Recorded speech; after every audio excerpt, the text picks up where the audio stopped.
Hey guys, and welcome back to this channel. In this video, I'll be showing you guys how you can create this Venom edit on CapCut PC. So I just have this Venom green screen. You can just search that up on Google, I guess.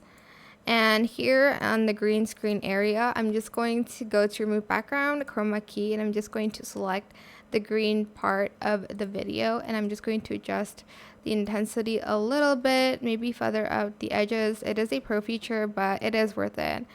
Add in a video underneath of your face while it's like screaming. I don't know.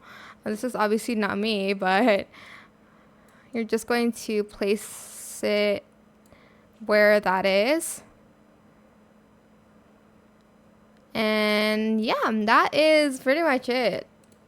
Just search again Venom green screen. This is how you can create the edit.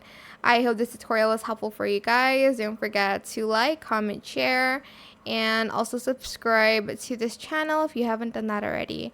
If you have any more questions about this video, just leave it in the comment section down below. I will try my best to answer them all for you guys. And if you found this video helpful, please click the thanks button as well. That is it. Thank you so much for watching. Bye.